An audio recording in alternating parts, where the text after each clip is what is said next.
Amado Padre, Dios Todopoderoso, creemos en ti, Señor, y porque creemos en ti, estamos aquí, adorando y exaltando tu santo nombre, cantando, elevando canciones a ti con manos levantadas, bendito Señor.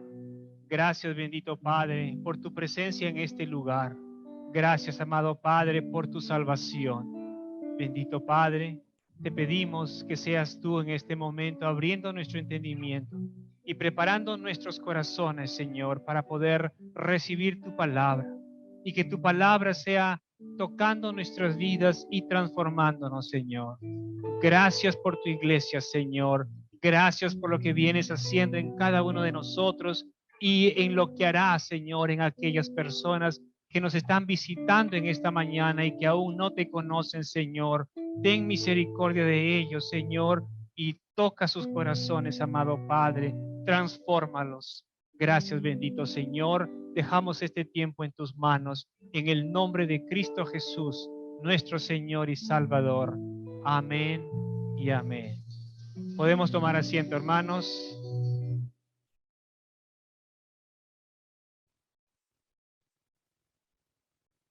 La semana pasada iniciamos con el estudio de la segunda carta a la iglesia de Tesalónica. Y esta mañana estaremos viendo el capítulo 2 de esta carta. La prédica de hoy la he titulado La venida del Señor y el hombre de pecado. Leamos segunda de Tesalonicenses, capítulo 2. Leamos los versículos del 1 al 12. Segunda de Tesalonicenses, capítulo 2, versículos del 1 al 12. Leamos. Pero con respecto a la venida de nuestro Señor Jesucristo y a nuestra reunión con Él, os rogamos, hermanos, que no seáis sacudidos fácilmente en vuestro modo de pensar, ni os alarméis, ni por espíritu, ni por palabra, ni por carta, como si fuera de nosotros, en el sentido de que el día del Señor ha llegado. Que nadie os engañe en ninguna manera, porque no vendrá sin que primero venga la apostasía y sea revelado el hombre de pecado, el hijo de perdición, el cual se opone y se exalta sobre todo lo que se llama Dios o es objeto de culto, de manera que se sienta en el templo de Dios presentándose como si fuera Dios. ¿No os acordáis de que cuando yo estaba todavía con vosotros os decía esto? Y vosotros sabéis lo que lo detiene por ahora para ser revelado a su debido tiempo, porque el misterio de la iniquidad ya está en acción, solo que aquel que por ahora lo detiene lo hará hasta que él mismo sea quitado de en medio. Y entonces será revelado ese inicuo, a quien el Señor matará con el espíritu de su boca y destruirá con el resplandor de su venida. Inicuo cuya venida es conforme a la actividad de Satanás, con todo poder y señales y prodigios mentirosos, y con todo engaño de iniquidad para los que se pierden, porque no recibieron el amor de la verdad para ser salvos. Por eso Dios les enviará un poder engañoso para que crean en la mentira, a fin de que sean juzgados todos los que no creyeron en la verdad, sino que se complacieron en la iniquidad. Pablo va a tratar nuevamente el tema de la segunda venida de Cristo en este capítulo. Y digo nuevamente porque Pablo ya les había hablado acerca de este tema a los hermanos de esta iglesia. Esta sería la quinta vez que Pablo menciona la venida de Cristo en sus cartas a los tesalonicenses. Él ya les había hablado acerca del carácter repentino de la segunda venida de Cristo y de la necesidad de estar preparados, de estar alertas para ese momento en su primera carta. Pablo, en el capítulo 5, versículo 2 de su primera carta, dice, vosotros sabéis perfectamente que el día del Señor vendrá así como ladrón en la noche, dando a entender lo repentino e inesperado que será la segunda venida de Cristo a la tierra. Pero al parecer, los hermanos de la iglesia de Tesalónica habían malinterpretado las enseñanzas de Pablo, habían confundido, pensando que la palabra repentina significaba o significaba inmediato o inmediatamente. Pablo no les dijo eso. Pablo no les dijo que el Señor vendría ya en ese instante, sino que su venida sería repentina, que podría suceder en cualquier momento y que por eso deberían de estar alertas. Pablo también les mencionó acerca de su encuentro con el Señor, algo que también ya les había hablado en el capítulo 4 de su primera carta. Leamos los versículos del 13 al 17 del capítulo 4 de la primera carta a los tesalonicenses. Pero no queremos, hermanos, que ignoréis acerca de los que duermen, es decir, de los que ya habían partido a la presencia del Señor, para que no os entristezcáis como lo hacen los demás que no tienen esperanza. Porque si creemos que Jesús murió y resucitó, así también Dios traerá con él a los que durmieron en Jesús. Por lo cual os decimos esto por la palabra del Señor, que nosotros, los que estemos vivos y que permanezcamos hasta la venida del Señor, no precederemos a los que durmieron. Pues el Señor mismo descenderá del cielo con voz de mando, con voz de arcángel y con la trompeta de Dios, y los muertos en Cristo. Miren lo que dice, los muertos en Cristo se levantarán primero. Entonces nosotros, los que estemos vivos y permanezcamos, es decir, nos mantengamos firmes, seremos arrebatados juntamente con ellos en las nubes al encuentro del Señor en el aire, y así estaremos con el Señor siempre. Pablo, en el capítulo 2 de su segunda carta, va a continuar hablando acerca de este tema. Es como la continuación. Estaba hablando de este tema en el capítulo 4 de su primera carta y ahora pasa en el capítulo 2 de su segunda carta a tocar el mismo tema. Y les va a decir en el versículo 1, pero con respecto a la venida de nuestro Señor Jesucristo y a nuestra reunión con Él, os rogamos, hermanos. Y fíjense que Pablo les dice, os rogamos en plural. Pablo les está rogando a los hermanos a que pongan atención acerca de este tema que él está tratando, porque sabía que había habido confusión. Así que le dice, os rogamos, hermanos. Os rogamos, hermanos, le dice Pablo, que no seáis sacudidos fácilmente. En otras palabras, que no se dejen perturbar, ni que se alarmen por aquellos que dicen que el día del Señor ya había iniciado o que ya había llegado.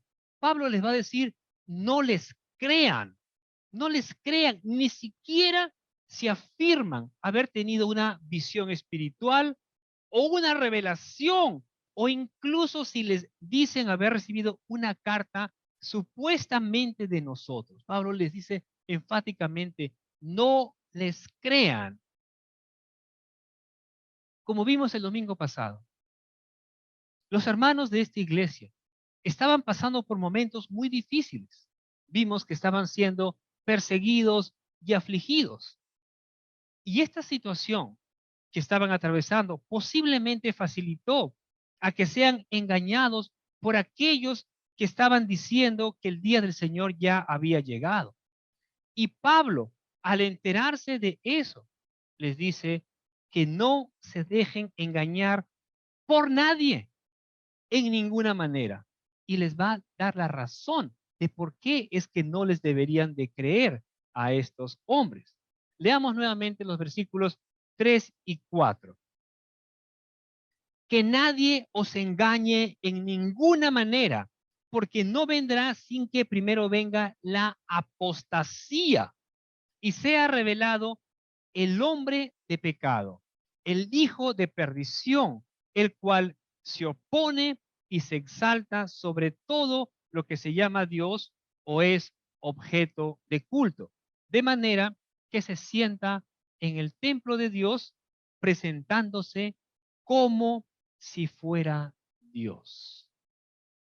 La palabra apostasía significa rebelión, rebelión contra Dios. Es negar o renegar contra Dios. Pablo aquí les dice claramente que el día del Señor, que la venida de Cristo no vendrá sin que antes llegue la apostasía, la gran apostasía final. El hecho que la segunda venida de Cristo sea o sería precedido por la apostasía fue predicho por el mismo Señor Jesucristo cuando él aún se encontraba en la tierra. Mateo capítulo 24. Como ustedes saben, Mateo 24 habla acerca de las señales del fin. Mateo 24, versículos del 10 al 13, dice lo siguiente. Muchos tropezarán entonces en aquel tiempo. Muchos tropezarán entonces y caerán y se traicionarán unos a otros y unos a otros se odiarán y se levantarán muchos falsos profetas y a muchos engañarán. Y debido al aumento de la iniquidad, es decir, de la maldad, el amor de muchos se enfriará. Pero el que persevere, el que se mantenga hasta el fin, ese será salvo. Lo que acabamos de leer, hermanos, es lo que sucederá antes de la venida de Cristo. Fíjense lo que dice. En aquellos tiempos, unos a otros se traicionarán, unos a otros se odiarán. Es decir, habrá división entre la misma gente, entre, entre la población misma. Se levantarán muchos falsos profetas y a muchos engañarán. Y cuando dice que muchos tropezarán, se refiere a que muchos se apartarán de la fe, a que muchos se alejarán del Señor. Lo que sí quiero dejar claro es que un verdadero hijo de Dios no se apartará del Señor, venga lo que venga y pase lo que pase. Jesucristo dijo en Juan 10:27, mis ovejas oyen mi voz y yo las conozco y me siguen. No por un ratito, sino que las ovejas del Señor, aquellos que son sus ovejas, oyen su voz y siguen al Señor y perseveran. El problema no será con aquellos cuya fe está bien cimentada. El problema podría ser con nuestros hijos si su fe no está fuerte. La fe de muchos jóvenes, aquellos que se adhieren por un tiempo de manera meramente formal a la fe de sus padres, será abandonada del todo por muchos de ellos. Y en ese sentido, esta apostasía que se menciona aquí será muy real. Será una deserción de parte de aquellos que han oído el Evangelio, que han sido alcanzados por el Evangelio, pero que finalmente se apartan de Dios. Y esta deserción será en gran escala, como hemos visto o como hemos leído en Mateo 24, donde dice que muchos tropezarán y caerán, y el amor de muchos se enfriará. El hombre de pecado que se menciona, que se menciona aquí en el versículo 3 y en el pasaje que estamos estudiando, Se trata del anticristo. El hombre de pecado es el anticristo. Eh, este malvado es el que se pone en lugar de Cristo y está en contra de Cristo. A este personaje, al anticristo, también se le conoce como el hijo de perdición, como el cuerno pequeño en Daniel capítulo 7, versículo 8. Y en Apocalipsis capítulo 13, se le llama la bestia. Es este hombre, y digo este hombre porque sí, el anticristo será un hombre a quien Satanás le dará poder para hacer señales y prodigios mentirosos. Este malvado se opondrá y se levantará contra todo lo que se llama Dios o es objeto de culto. Incluso dice el texto que se sentará en el templo de Dios y se presentará al mundo como si fuese Dios. Para este malvado, el único Dios será el mismo.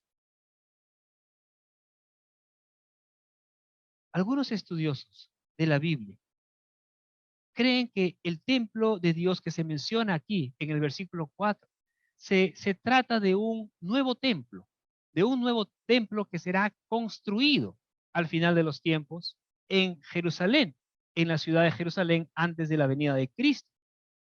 Y seguramente ustedes han escuchado, porque no es algo secreto, acerca de los planes que tiene el pueblo judío de levantar un nuevo templo. Tienen las cosas, los materiales, los artículos que van dentro del templo, tienen todas estas cosas listas para poder levantar este tercer templo, donde supuestamente se sentará el anticristo en aquel tiempo. Y otra cosa que sabemos es que los judíos van a ser engañados cuando llegue aquel tiempo, cuando se presente el anticristo. Ellos no creyeron en Cristo cuando vino a la tierra, pero creerán en el falso Mesías cuando se presente.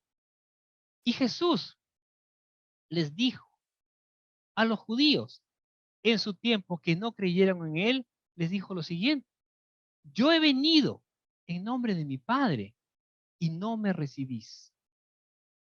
Si otro viene en su propio nombre, a ese recibiréis. Fíjense lo que el Señor está diciendo. Yo vine en el nombre de mi Padre y no me han recibido, pero otro vendrá en su propio nombre y a ese sí recibirán. Es decir, el anticristo el mismo va a decir, yo soy Dios, se presentará como Dios y a ese van a creer. Pero quiero que veamos algo más.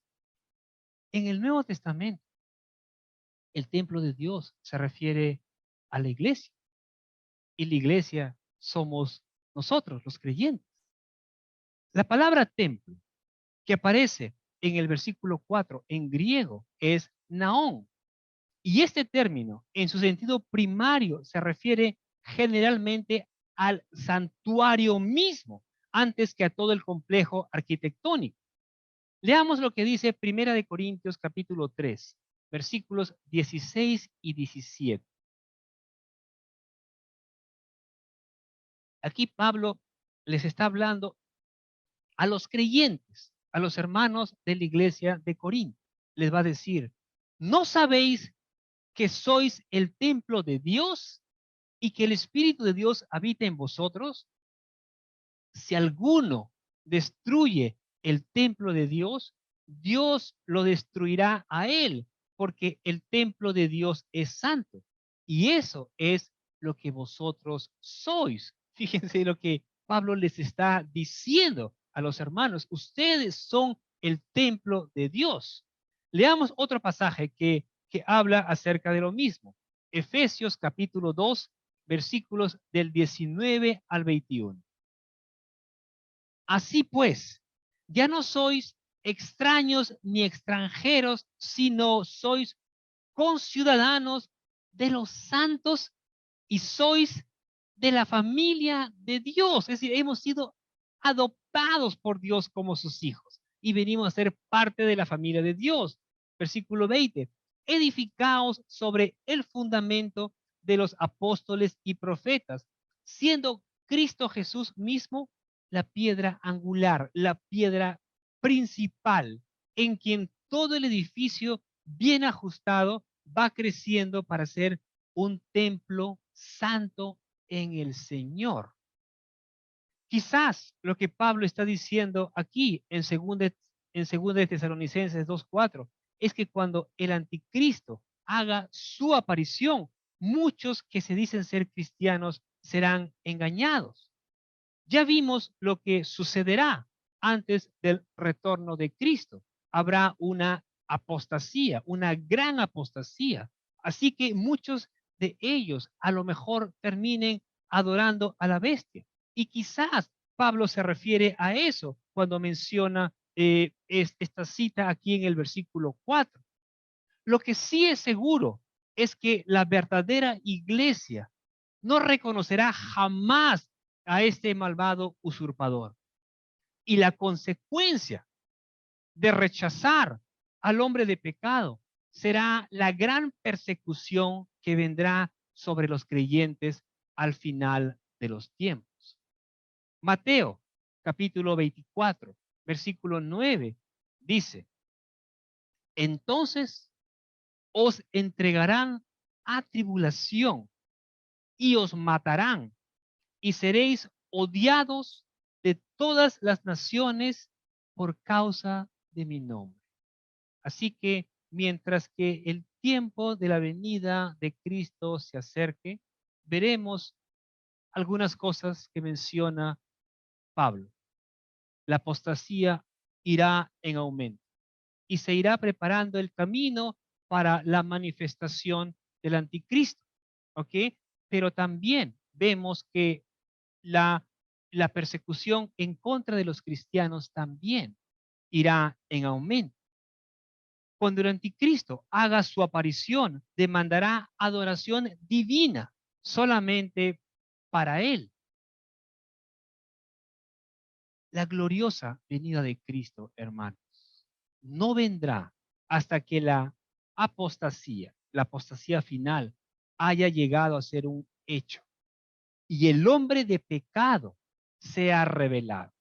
En ese momento, tanto él como su programa de iniquidad será visible a todos. El velo que ahora lo esconde de la vista será removido, será quitado. Pablo les dice a estos hermanos de la iglesia tesalónica en el versículo 5: ¿no os acordáis de que cuando yo estaba todavía con vosotros os decía esto? Pablo ya les había hablado acerca de estas cosas, ya les había dicho, pero posiblemente los hermanos de esta iglesia o no habían entendido o se habían olvidado de lo que Pablo ya les había mencionado. Leamos los versículos 6 y 7. Pablo les va a decir: y vosotros sabéis lo que lo detiene por ahora para ser revelado a su debido tiempo. Porque el misterio de la iniquidad, es decir, de la maldad, ya está en acción. Solo que aquel que por ahora lo detiene, lo hará hasta que él mismo sea quitado de en medio. En otras palabras, Pablo les dice: ustedes saben qué es lo que lo detiene por ahora y solo podrá darse a conocer cuando llegue su momento, el momento adecuado. Si bien vemos que hay algo que lo retiene, que retiene al hombre de pecado para ser revelado por ahora, pero el misterio de iniquidad, es decir, el programa de este inicuo, de este malvado, ya está en operación, está en acción, pero de forma secreta.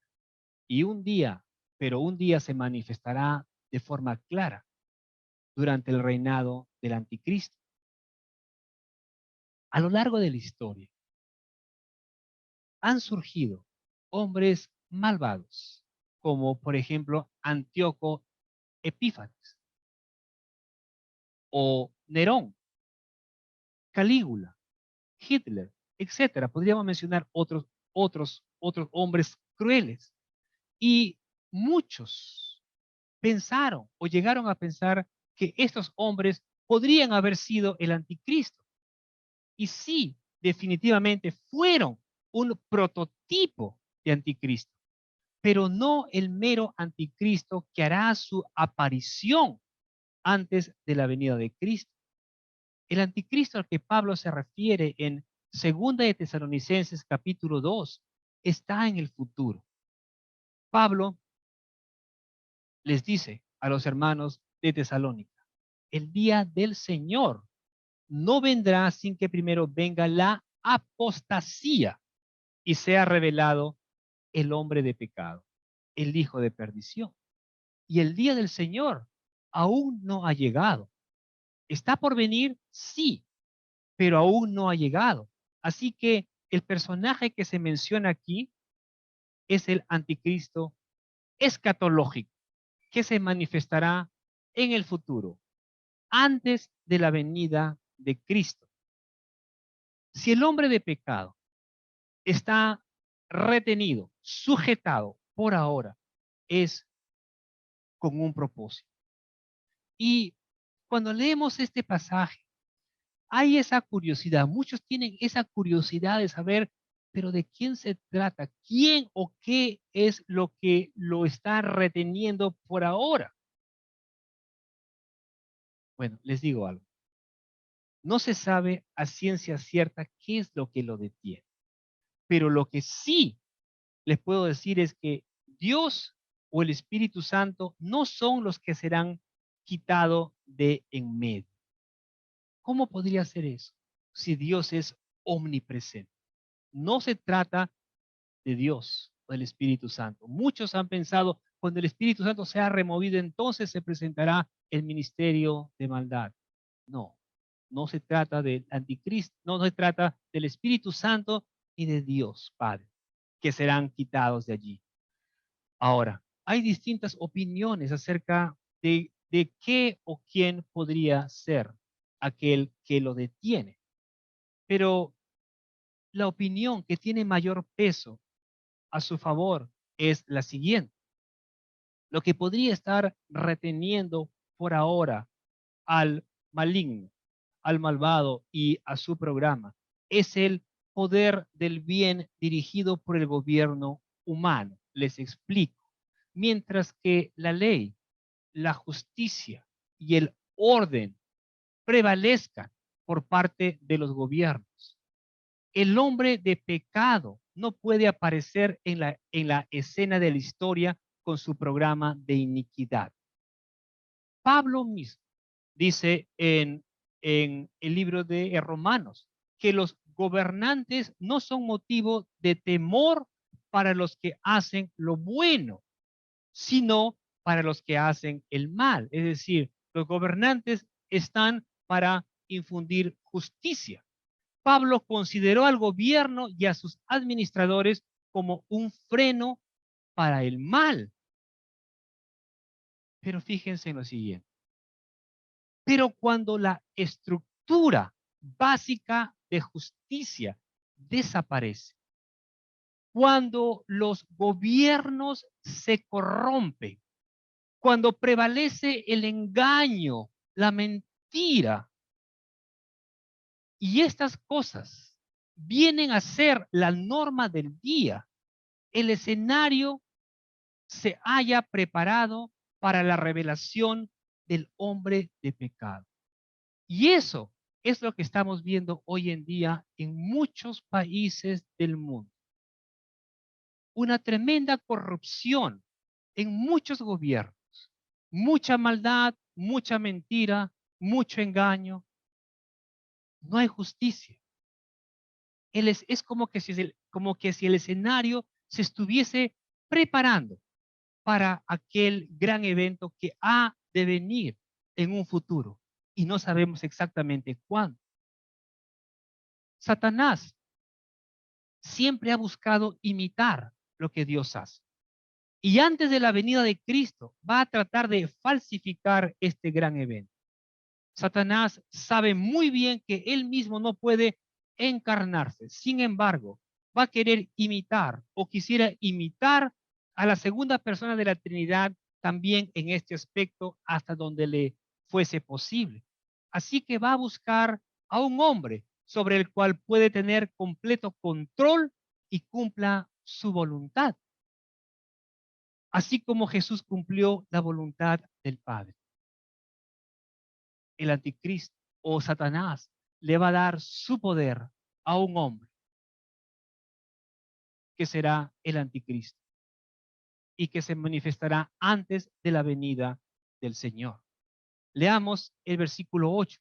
Y entonces será revelado este inicuo, a quien el Señor matará con el espíritu de su boca y destruirá con el resplandor de su venida. Cuando llegue el tiempo apropiado, cuando llegue el tiempo debido, se manifestará el inicuo, este malvado. En ese momento, el hombre de pecado aparecerá en la tierra. Pero hasta ese momento, uno podría estar temeroso que, wow, pero ¿qué va a pasar? Será terrible. Pero fíjense que ahora Pablo les va a dar unas palabras tremendas a los hermanos. Palabras que los debe de animar y consolar. Pablo les va a decir, después que menciona, entonces será revelado ese inicuo, y le dice, a quien el Señor matará con el espíritu de su boca y destruirá con el resplandor de su venida. Lo que haga este malvado va a tratar de reinar, pero su reinado será muy corto. No es que se va a establecer, no, será corto. Y cuando el Señor aparezca, el Señor lo destruirá. Fíjense que no habrá un conflicto prolongado. Este malvado será aniquilado en un instante. El Señor simplemente soplará sobre él y será el fin. Será el fin de este inicuo. Pero el Señor no solo acabará con el anticristo, sino también con su programa de iniquidad, con su programa de maldad. Tan solo el resplandor de su venida, de la venida del Señor, hermanos, será suficiente para matar a este malvado, al hombre de pecado. Simplemente su resplandor será suficiente para destruir, para acabarlo. Leamos los versículos 9 y 10.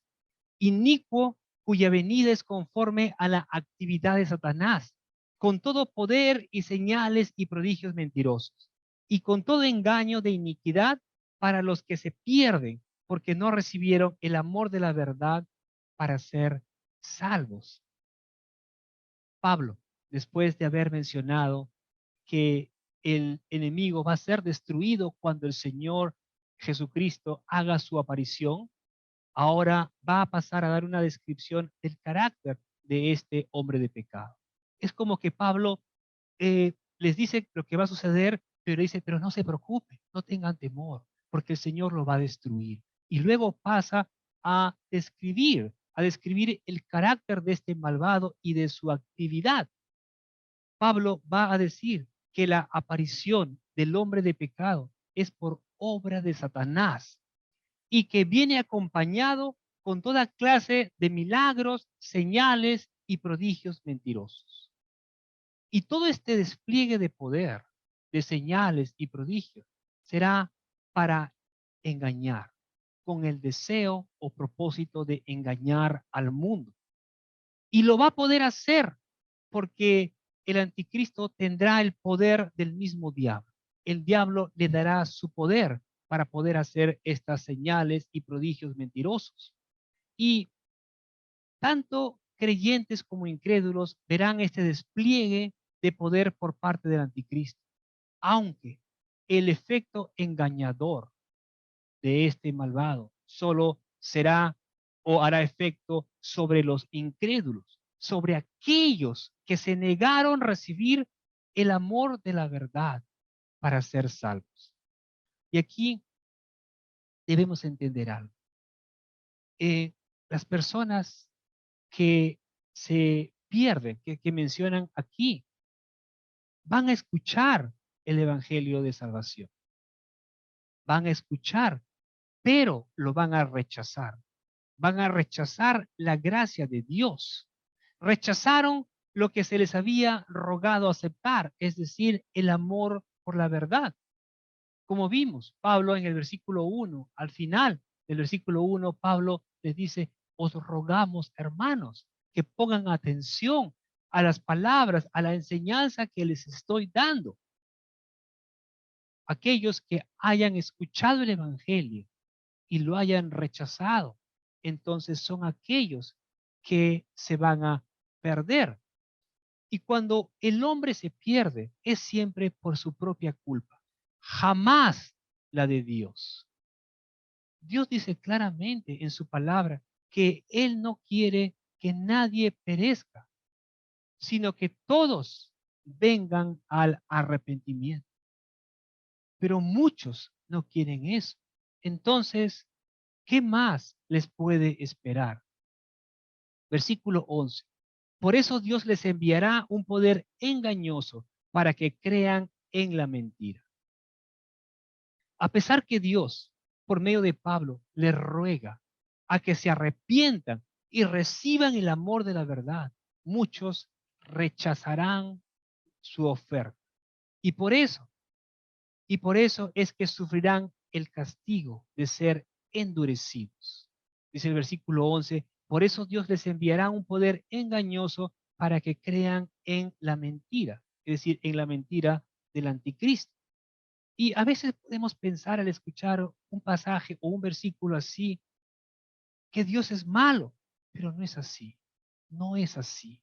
Dios simplemente hace las cosas como respuesta al rechazo de los hombres, al rechazo repetitivo de los hombres, ya que Dios hace tantos ofrecimientos para que puedan ser salvos. Dios desea la salvación de todos, pero cuando uno se opone, cuando uno rechaza, cuando uno quiere continuar en su pecado, entonces Dios simplemente los deja. Es como ustedes se acordarán algunas semanas atrás cuando tocamos Romanos capítulo 1, cuando vimos de que el Señor simplemente permite que continúen en su maldad. Es decir, el Señor retira su mano de ellos, pero ellos querían eso.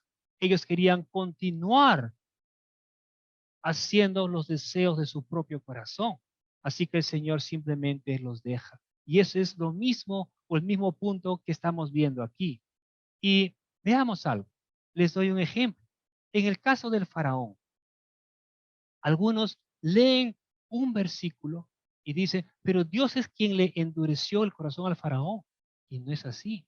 Vamos a ver algunos versículos que muestran que el mismo faraón endureció su corazón en primer lugar. Y como respuesta a eso es que el Señor más adelante va a endurecer aún más el corazón del faraón para que pueda ser juzgado.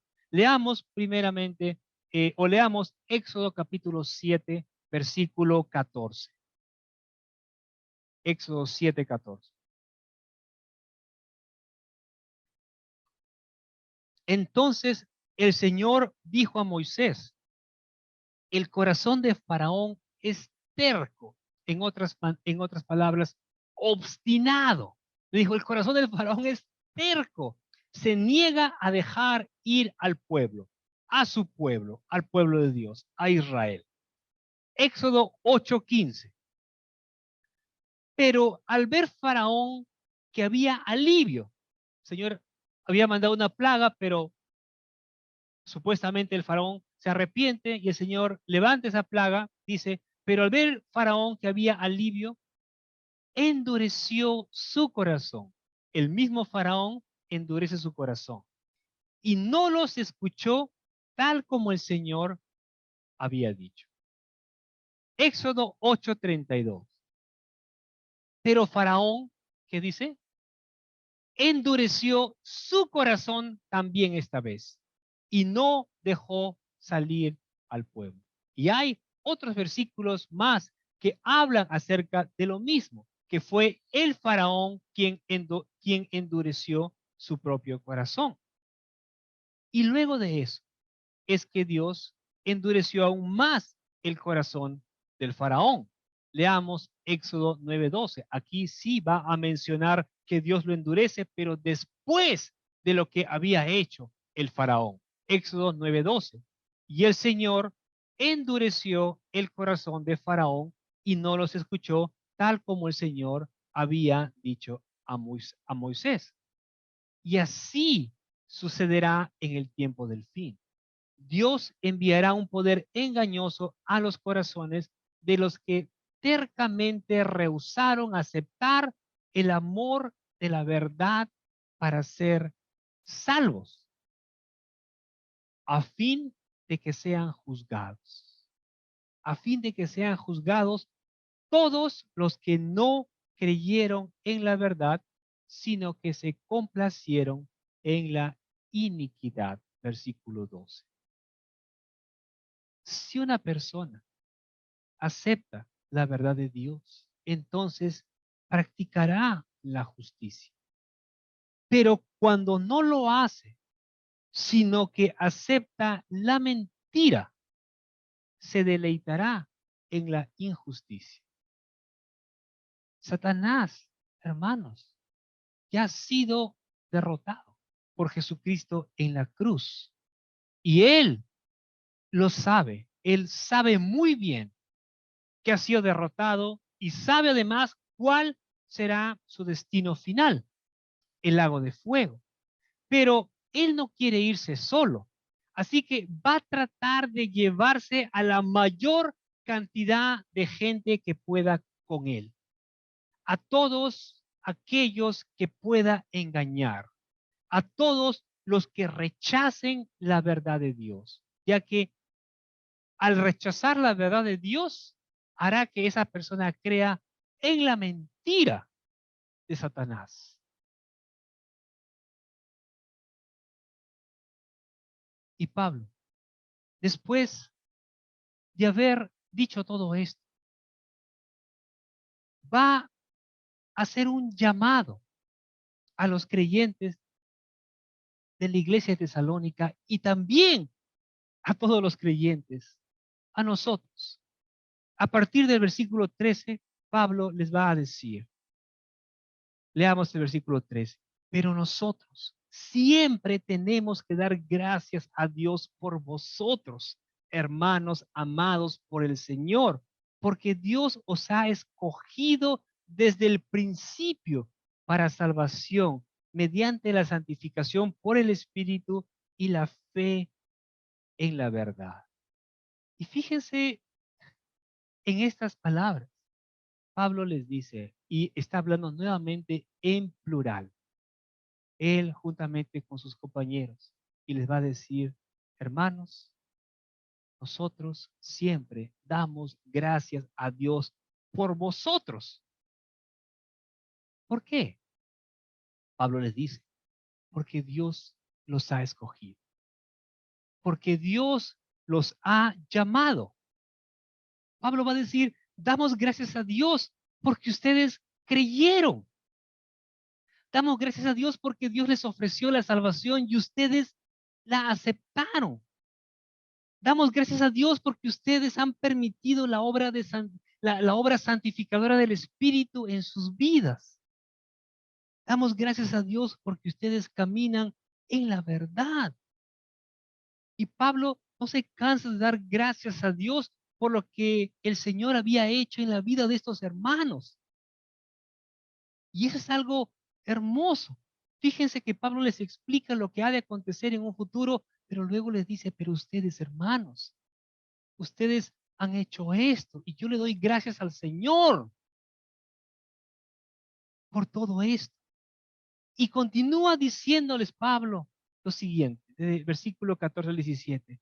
Y para esto es que Él os llamó, el Señor los llamó para esto, y fue para esto que Él os llamó mediante nuestro evangelio, para que alcancéis la gloria de nuestro Señor Jesucristo.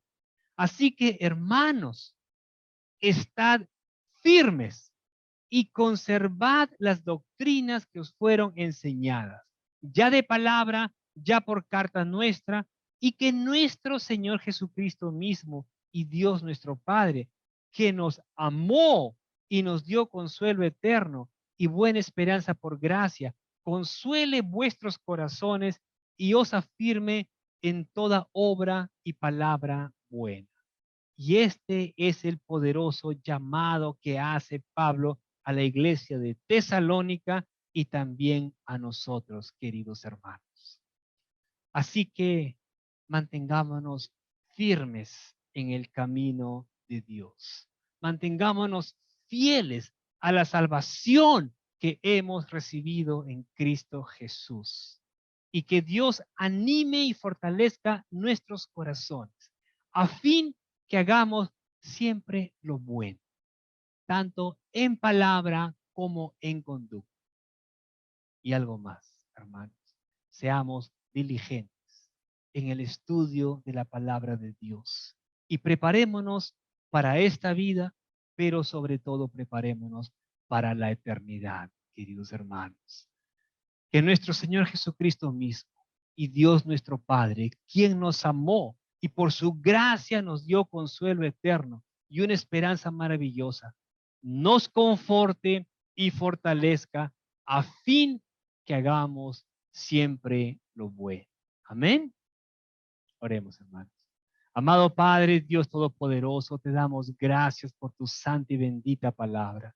Gracias porque a través de ella, Señor, tú nos instruyes, Señor. Tú nos dejas saber las cosas que han de acontecer antes de tu venida, para que estemos preparados, para que no seamos engañados. Pero asimismo, Señor, tú nos consuelas por medio de las palabras del apóstol Pablo. Amado Señor, gracias por tu palabra, porque a través de ella sabemos que tú nos has escogido, que tú nos has llamado y que eres tú, Señor, quien nos sostiene, quien nos guarda de todo mal y quien nos fortalece para poder mantenernos firmes en aquellos momentos difíciles que podemos estar pasando y que hemos de pasar. Pero te pido, bendito Padre, por todos aquellos que aún no te conocen.